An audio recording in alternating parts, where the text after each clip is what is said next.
इस वाणी में सदगुरु कबीर साहिब जी गुरु और राम के नाम स्मरण पर बल देते हैं। सतगुरु जी की वाणी है, जे को मरै मरण है मीठा, गुरु प्रसादे जे नहीं मरी दीठा। मुआ करता मुई जय करनी, मुई नारी सुरती बहुधरनी।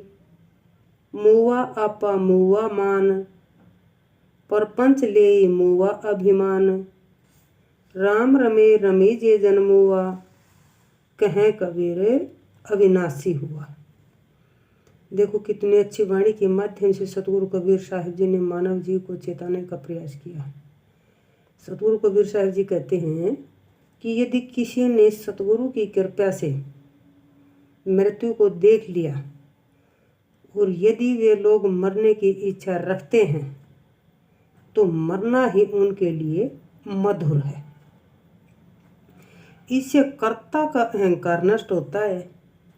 कर्म करने से मनुष्य का अहम समाप्त होता है, माया नष्ट होती है, घर की नारी का सौंदर्य समाप्त होता है, अहंकार और मान नष्ट होता है।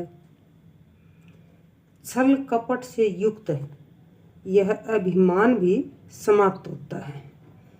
सतगुरु कबीर साहिब जी कहते हैं कि जो मनुष्य राम की भक्ति में लीन होता हुआ, यानी मालिक में मिलन या लीन या उसका स्मरण करता हुआ मृत्यु को प्राप्त होता है तो वह अमरता को प्राप्त होता है। अमरता यानी वो अमर हो जाता है। यानी सतगुरु कबीर साहिब जी का कहने का भाव है कि ये जो गुण बताए हैं, अगर इनको ग्रहण करता हुआ मनुष्य इस गृहस्थी में भी आगे बढ़ना चाहता है और जब उसकी मृत्यु होती है तो वह अमर हो जाता है, यानी जन्म मरण के चक्कर से उसको छुटकारा मिल जाता है। इस प्रकार का जीवन यापन करते हुए कोई भक्त प्राण छोड़ता है तो उसे दोबारा इस भौतिक संसार में आने की आवश्यकता नहीं रहती।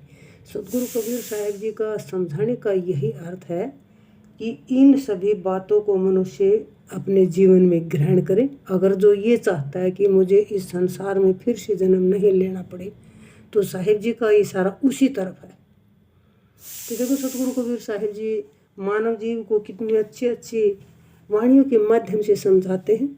बस हमें समझने भर की देर होती है। अगर साहिब जी के विचारों को अपने जीवन में ग्रहण करके हम इस भौतिक संसार में आगे बढ़ें तो एक दिन हम अमर हो सकते हैं। बोलो साधु सत साहिब।